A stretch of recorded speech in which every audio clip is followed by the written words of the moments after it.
Well, then let's get started here. Well, today is travel health safety tips with Nurse Becky. So let's talk about it. I chose this topic this month because in April and in June, people from Derry Church are going to be going to Ireland. And I know some of um, the people have never traveled abroad before or gone on very long trips. So I thought this might help.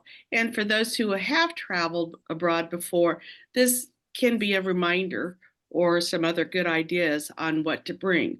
So, excuse me, I've got a little bit of cough here. So, let's get started. Whoops, let's see. Okay, the Lord will watch over your comings and goings both now and forever. That's our scripture reading for today, and that's Psalm 121:8 in the NIV version.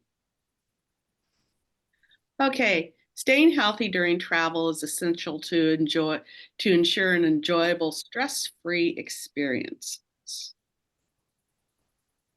So before you go, there's some things that everyone needs to be aware of and take care of before they go. And the first one is to make sure you have your passport. Your passport needs to be up to date, and it cannot expire from 6 months after you get back from your trip. So you have to have that cushion of time.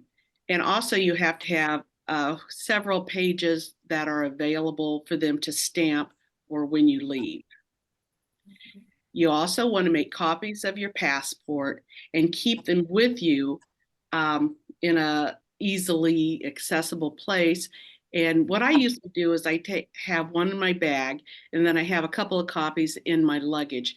And that's in case your passport should get stolen or lost, you'll be able to prove your identity and your citizenship. And so that's a really important thing to do. Also, go to travel.state.gov. You want to see if there's any travel advisories. When I went to Iceland 2 years ago, it was still during COVID. And I went to that site, and the government said that Iceland was a level 4 travel. Do not travel there unless you absolutely have to because of COVID, and on and on and on. And so that scared me half to death. But we went anyway and found out that the whole country of Iceland had fewer incidences of COVID. I mean, the whole country had fewer incidences of COVID than Pittsburgh did. So it really wasn't a problem, but you still need to be aware of what's going on health-wise and if there's any travel advisories for where you are going. The next one is TSA pre-check and or global entry. Those are two different things. TSA pre-check allows you to go through your TSA checkpoint at the airport in a much faster, expedient way. You don't have to take shoes off and take stuff out of your bag. And global entry is the same way. Now, global entry allows you to come back into the country without having to go through the long lines of immigration. TSA pre-check does not do that. That's only for getting on board any kind of plane.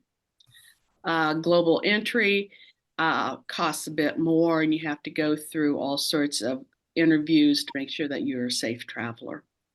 And here in Hershey, you can get TSA pre-check over on East Caracas at Identa or Identia or something like that. And anyway, that's pretty quick and easy to do. Then there's also the mobile passport control app. I've used this before, and Sue has used it before too. And what this does is it helps you get through immigration faster. When you're about to land or shortly before landing, the flight attendants pass out papers, and you're supposed to write down what you're bringing back into the country, et cetera, et cetera, et cetera. Well, the mobile passport control what it does is it asks all these questions and you can put it on your smartphone. And when you hit the airport, just answer the questions, take your picture. You will already have your passport information and other information loaded, and then follow the signs to global entry, mobile passport control, and boom, you're through immigration in no time. When my daughter and I came back from Iceland, this is exactly what we did. And the global entry line was really long, and it wasn't quite as long as the regular immigration line is to get back into the U.S. But the mobile passport control, we just walked up there, showed the Border Patrol agent our passports and, my phone. And he asked me a couple of questions like, did I buy any Christmas ornaments in Iceland? I said, no, I didn't. And so anyway, and then we were through. I mean, there was no one in front of us. It was amazing. Beckie, how do you get that global entry, going back to that one? Where does that get? Okay.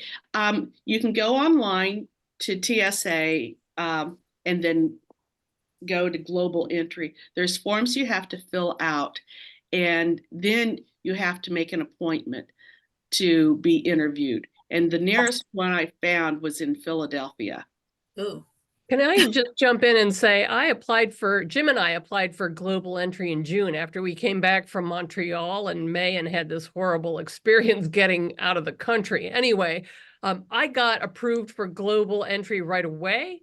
Jim is still waiting, even though we applied at basically the same time, to get approved so we can go and have our appointment. So I don't know if we're going to get that done before this trip in April. It looks unlikely right now, but we'll see. Okay. But it may not be as quick as you apply and you get approved, because we're still waiting. Yeah, Stephen was saying that he's trying to get global entry for Gilby, and I think he said he's going to New Jersey for the appointment. But I was looking last night, and there is one in Philadelphia. But you have to call and make an appointment. Excuse me. Okay. So anyway, but mobile passport control works really well too. So to get back into the country. Okay, the next thing is, my script just disappeared. Okay, the next thing we want to do is vaccinations. Whenever you go travel internationally, you need to check the CDC or your provider for vaccination requirements. Different countries require different vaccinations. So you can go online, check the CDC, and then if you don't have those vaccinations that the country requires, you can go to your provider or to a travel health clinic and get the vaccinations needed. Okay, and travel health insurance and travel insurance. Many times, if you have a credit card that you paid with for your flights, you can get their travel insurance, but you need to check first to see if they do offer travel insurance if you use their card. Otherwise, it is really important for you to get travel insurance and along with travel health insurance. And the reason you want to get that is just in case something should happen. You should become ill or there's an emergency or anything like that. You want to have that to cover any kind of mishaps that should happen either before or after you're traveling. For health insurance, check with your own health provider or health insurance, because many times they will provide international help. And one of the cool things too is that if they do, and you should become ill, and you have their app, you can do telehealth visits internationally with them instead of, to see if you need to go to a local place. Does that make sense? Yeah. Okay, good. And then also research local healthcare facilities. Just to, if you're going to a big city, you might want to check out and see what kind of facilities do they have just in case. Like the other a couple of weeks ago, uh, oh, Chris England, Cougar, yeah, you know who I'm talking about. She was at the Coliseum, fell and broke her wrist. Oh, So, yeah. So she had to get some health care there. And then she came back and had surgery on her wrist. And then as always, make sure you have your emergency contact information available. And you want to keep that in your wallet, in your purse, in your suitcase. Just, you cannot have it too many times, just in case something should happen. Packing. Okay, so let's go through some of the things that I recommend that you pack. And first of all, you want to do a travel health kit. And you consider putting in pain relievers, allergy medication, Band-Aids, antiseptic wipes, and prescription medications. Consider for the prescription medications, I recommend that you carry them on board with you at all times. Of course, I always carry all my medications with me on board. I don't ever pack them just in case my suitcase should get lost. But the prescription meds should be with you at all times. Also, I highly recommend that you bring an extra week of prescription medications with you, just in case you should get delayed or something should happen. I had a incident one time when I was traveling and something very, very unexpected happened. And I had to take my sister home emergently. And then I had to stay with her. And anyway, I didn't have my prescription meds with me. So I had to call my provider. He was able to send out some to the local pharmacy, which cost me a couple $100 for a week's worth of meds, which was absolutely insane. But that's why I recommend take at least a week with you. Okay, the next thing we want to do is pack comfortable shoes. Very comfortable shoes. Don't be like Beckie, who went on her honeymoon and brought really cute new shoes. And I wore them all over the World's Fair, and I got blisters on my feet, and I barely walked the next day. It was horrible. So anyway, wear comfortable shoes that are already broken in and that you know are not going to hurt your feet, because you're going to be walking around and walking for hours on end. And so I also recommend that you can bring, what I want to say, blister prevention such as moleskin or, anything like that, just in case. We want to dress for the weather. Again, check the weather reports before you go, see what you need to pack. You don't want to overpack and bring a bunch of stuff that you're not going to need. And you want to bring something for bring breathable clothing and dress in layers. And always pack something for rain, because it never fails. There's going to be rain sometime, but make sure it packs small. Keep your medications organized. I always put them in little pill containers and make sure that they're all labeled. And you can also utilize the little plastic med packets, but make sure that you label. I have not ever had any problems going through customs or, TSA pre-check or anything like that, where they've checked my medications. I know some people say, oh, it should remain in the regular, your, prescription medication should be in the regular bottles, but no, you don't have to. Never had a problem, and I've traveled an awful lot. Also, another thing you do is pack your books, or journal, or Kindle, or some type of entertainment. Because when you're on the plane or waiting in the airport for layovers, you want to have some type of entertainment to keep you busy. And I like my Kindle, so I have access to all my books. Oh, just a minute. And then, of course, sun protection. Always need to pack something for sun protection. And that would include hats, sunglasses, sun protective clothing. Because the last thing you want on your vacation is a nice, nasty sunburn. We do not want that. And then also noise canceling headphones. I highly recommend these.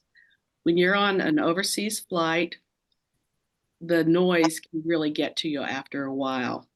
And so with noise canceling headphones, you can hook them up to the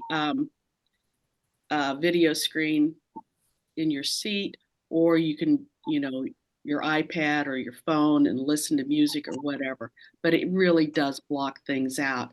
And it also helps too that when you have these long layovers, that you're just not being bombarded all the time with all the noises that are going on around you. It really, really does help. And continuing on, we pack personal hygiene items.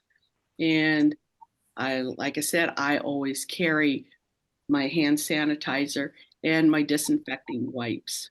And when I go on a plane, I assume when I go on a plane, I get out my Clorox disinfecting wipes and I wipe down everything. I wipe down the seat, I wipe down the armrests, I wipe down the tray tables, and if I'm by the window, I will wipe down the window area.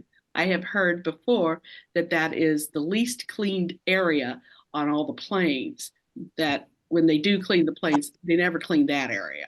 So I always clean that area just to be careful because I don't want to be picking up any bugs. And my hand sanitizer I carry with me all the time. And I use it frequently. I also do not miss an opportunity to wash my hands.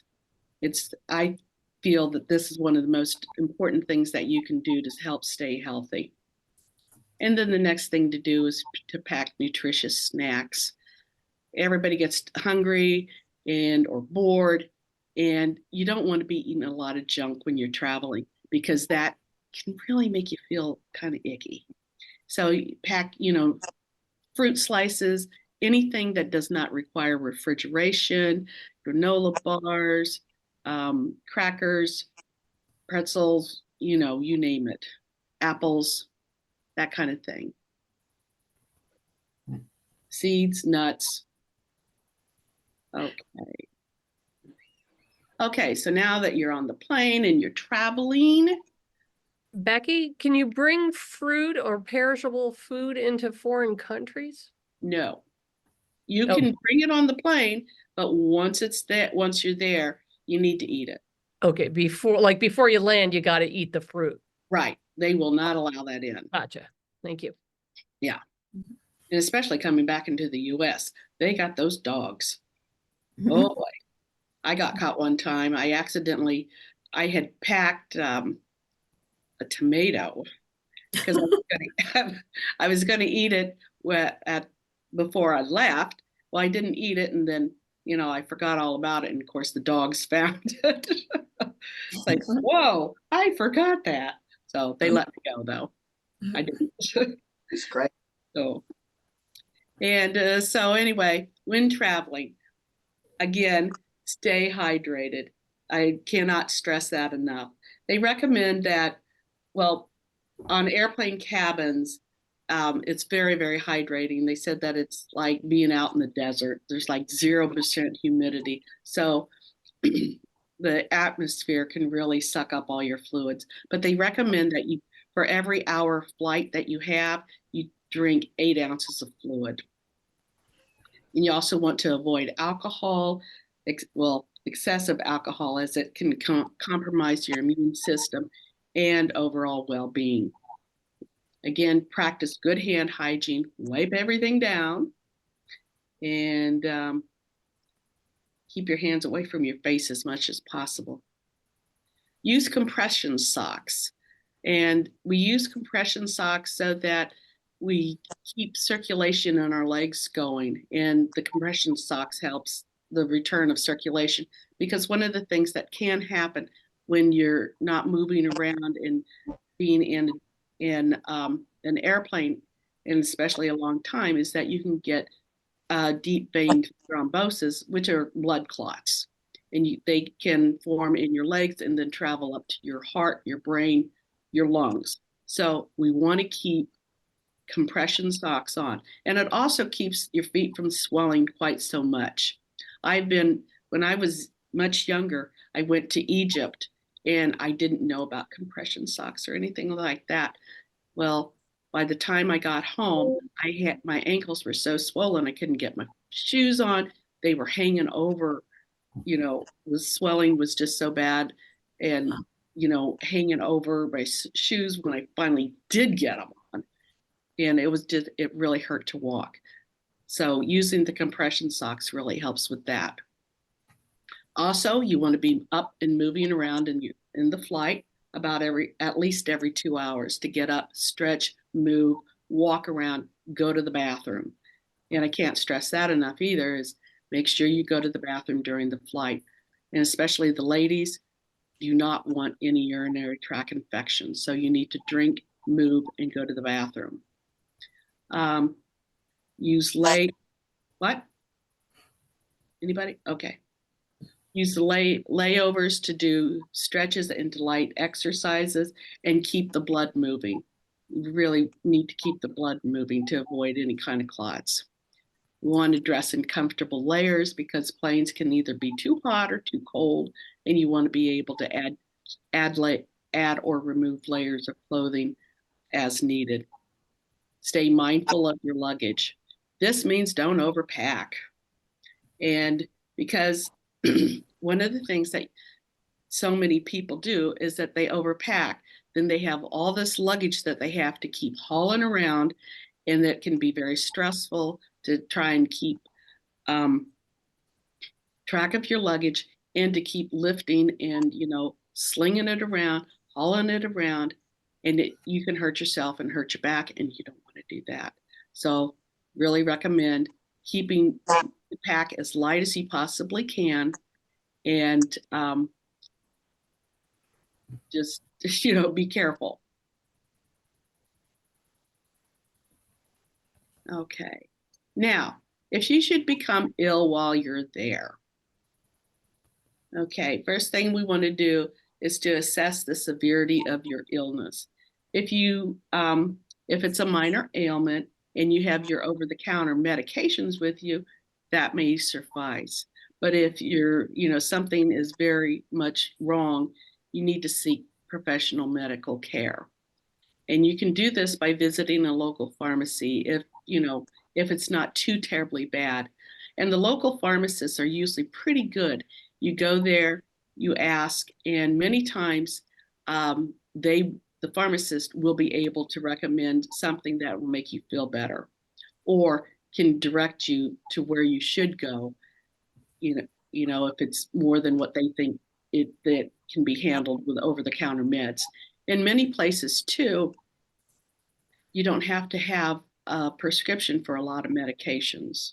I know when we go to Africa, I can get just about anything over the counter, including antibiotics and narcotics, which I don't do.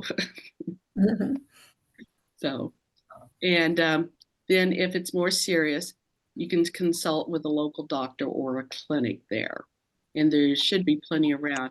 And if you don't have any idea where to go, you can ask wherever you're staying. The staff should be able to help you with that and give you recommendations on where you can go and what to do. You can also contact your travel insurance provider and explain the situation to them, and they can make recommendations also. And again, it's important to keep your travel documents handy, your passport, your driver's license, your health insurance card, and emergency contact numbers. And again, that's where that comes in. And also follow medical advice and stay hydrated. Hydration is very, very important when you're sick, and to continue to rest. And also stay in close contact with your family and friends in case that something should should arise, that they will be, apprised of the situation. And remember, your health and well-being should be of the utmost importance. So remember to carry your health insurance card with you, along as with your passport and travel documents. Have a list of your medications in your wallet, and along with your documentation of vaccinations and emergency contacts. Let's see. I'll just throw out that I have that in my iPhone. There's a health app where you can put so yeah, I'm all for the technology and having that handy. It even reminds me when to take my meds, which I think if you have time changes, that could be helpful. Oh, that's a great idea, Sue. Yep. I like that. Didn't even think of that. I haven't used that yet. Oh, yeah. Yeah. All right. I like that. And also, if you have any problems, you can always contact the American embassy or consulate in the country that you're in. And if your situation is severe, or if it involves any kind of legal matters, say you're driving and you cause an accident or something like that, I don't know. I'm just throwing that out there. They will be able to help you. So, and they can also provide all sorts of support, including information on local medical facilities and legal resources. So don't forget that your embassy is there for you to help you if you should travel. And let's see. Now, I have Beckie's over-the-counter travel pharmacy that I always carry with me. I had been telling Sue that I carry everything. So this is up to everybody what they want to carry or not. But this is, Beckie's recommendation, Nurse Beckie's recommendation. Okay, pain reliever of choice. I usually carry Tylenol and ibuprofen. Heartburn or reflux medication, and that would be famotidine or Tums or whatever medication you use. Because when you're traveling around, you're not eating on a regular basis, and you're eating different kinds of foods, and that may cause a problem. And heartburn and reflux, especially at night, can really be a problem for many people. So have those medications available.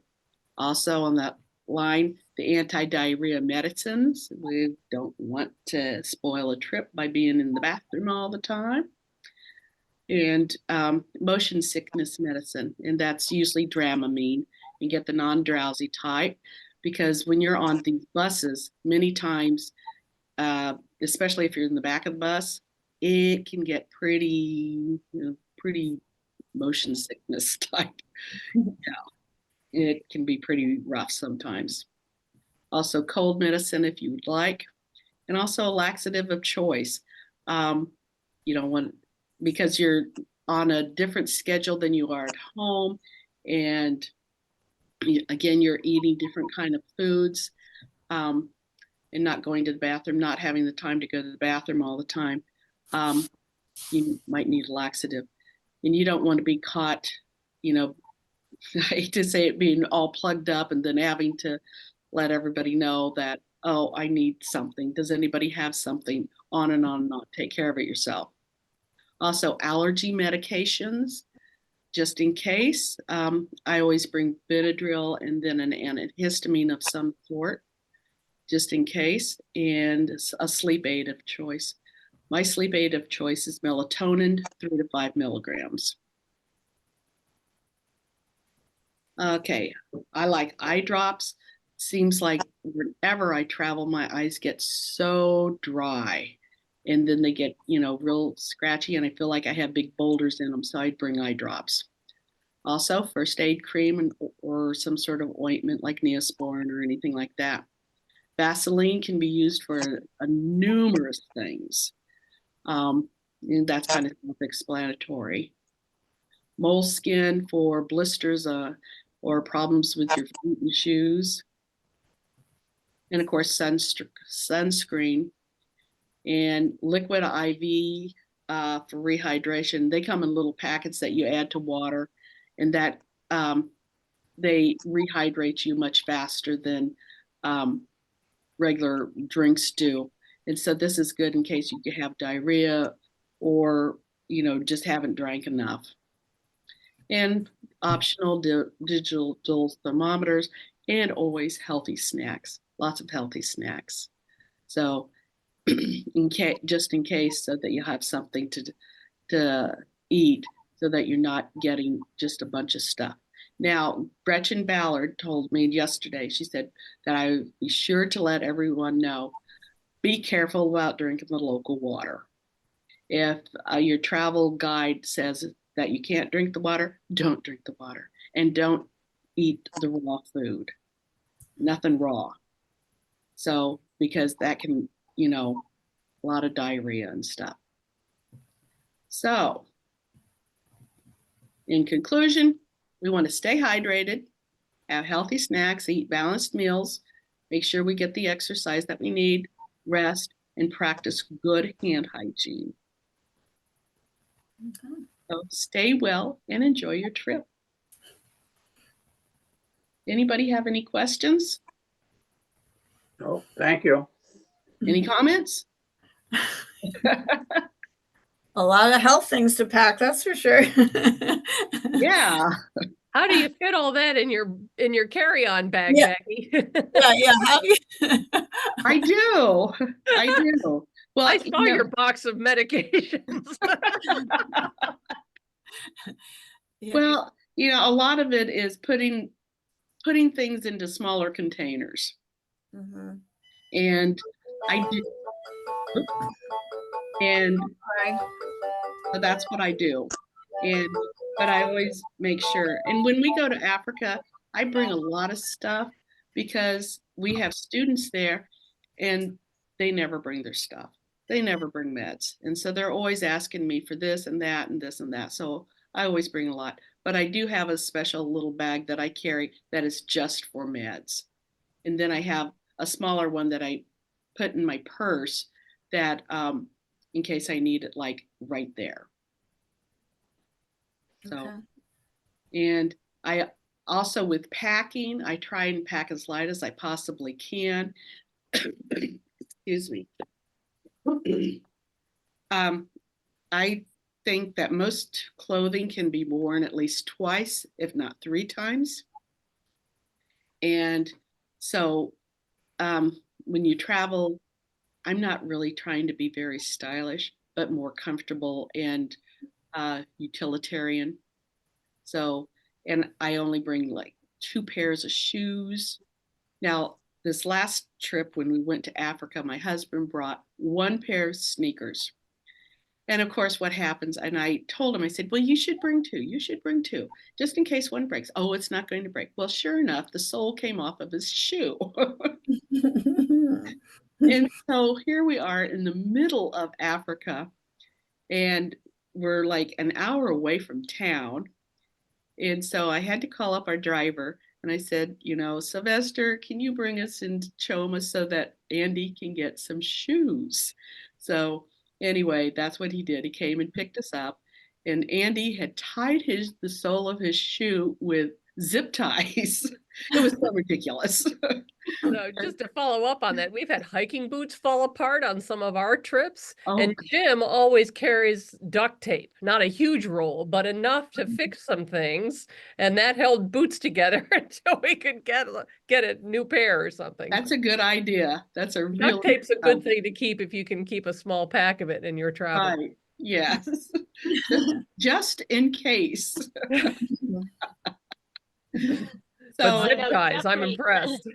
Jeffrey, on this hiking trip, will it take the duct tape off the roll, but wrap it around like a hiking pole? Or if you don't have a hiking pole, maybe something else you can wrap it around so you don't have that whole thing.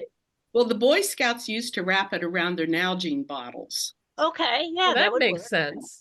And Yeah. then pull it off when you need it. Yeah. Right. Or just a long strip of it that you roll up in a little. Oh, right. Yeah. You could do that. Yeah. Yeah. So there's all sorts of ways to do it, but to bring it just for repairs. Right. Yeah. So, but anyway, I try and travel very light and, 2 pairs of pants. I bring my underwear and, not too many because you can wash those in the bowl, hand wash them. Or if you're at a place where they have laundry facilities, you can always wash. And socks can be worn a couple of times. So, yeah. When I went to Iceland, yesterday I was showing Kathy how I packed for 8 days in Iceland and I had a backpack. And she said, "What?" Wow.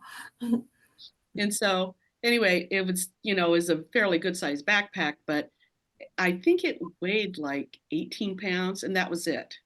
That was everything that I carried. So Wow. yeah, travel light. It saves your back. It really does. Any other questions? Comments? No. Nope. Thank you. That's all. Okay.